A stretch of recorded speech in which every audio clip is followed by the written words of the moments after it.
നമ്മുടെ വണ്ടിയുടെ work complete ആയിട്ടുണ്ട്. ഇത് വി മോഡൽ വണ്ടിയാണ്. ഇതിനകത്ത് മിറർ ഫോൾഡിംഗ് അന്ന് ഉണ്ടായിരുന്നില്ല.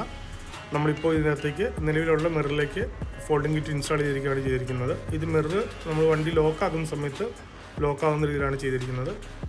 പിന്നെ ഇതിന് താഴത്തെ ഷാഡോ ലൈറ്റ് മാറ്റിയിട്ട് നമ്മളൊരു ക്രിസ്റ്റാന്ന് വരുന്ന ലെറ്ററിങ് കൊണ്ടൊരു ഷാഡോ ലൈറ്റാണ് കൊടുത്തിരിക്കുന്നത്. ഇത് രാത്രിയിലൊക്കെ നമ്മൾ പോർച്ചിലൊക്കെ വണ്ടി ഉറക്കുന്ന സമയത്ത് താഴെ ക്രിസ്റ്റാന്ന് എഴുതി കാണിക്കും. നല്ലൊരു ഐറ്റാണിത്.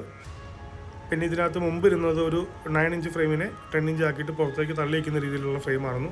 നമ്മളത് മാറ്റിയിട്ട് ഇപ്പോൾ പ്രോപ്പറായിട്ടുള്ള ഫിറ്റ്മെൻറ്റുള്ള ഫ്രെയിം വെച്ച് അത് കറക്റ്റായിട്ട് ഫിറ്റ് ചെയ്തിട്ടുണ്ട്. നമ്മളിതിൻ്റെ മിറർ ഫോൾഡിങ്ങിൻ്റെ സ്വിച്ച് കൊടുത്തിരിക്കുന്നത് ഈ താഴെയാണ്. നമ്മൾ എപ്പോഴാണോ ഇഗ്നിഷൻ ഓൺ ആക്കുന്ന ആ സമയത്ത് ഓട്ടോമാറ്റിക്കലി മിറർ ഓണായി വരും. പിന്നെ നമുക്ക് ഇപ്പോൾ ഒരു വണ്ടി പാസ് ചെയ്യുന്ന അതിന് വേണ്ടിയിട്ട് നമുക്ക് മിറർ ക്ലോസ് ചെയ്യണമെന്നുണ്ടെങ്കിൽ ഈ സ്വിച്ചിൽ നോക്കി കഴിഞ്ഞാൽ മിറർ ഫോൾഡ് ആവുകയും അൺഫോൾഡ് ആവുകയും ചെയ്യും. അങ്ങനെയാണ് ഇത് ഈ ഒരു യൂണിറ്റിൻ്റെ ഫങ്ഷൻ വരുന്നത്.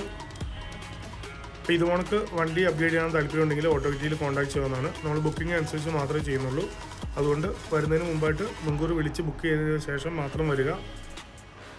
എല്ലാം പ്ലഗ് ആൻഡ് പ്ലേ ആയിട്ട് തന്നെയാണ് നമ്മളിതിനകത്ത് ഫിറ്റ് ചെയ്തിരിക്കുന്നത്. വാറണ്ടി ഇഷ്യൂസോ മറ്റുള്ള കാര്യങ്ങളൊന്നുമില്ല. ഇപ്പം മിറർ നിങ്ങൾക്ക് കാണാം, നല്ല ക്ലിയർ ആയിട്ട് ചേർന്ന് തന്നെ ഫോൾഡ് ആയിട്ടിരിപ്പുണ്ട്.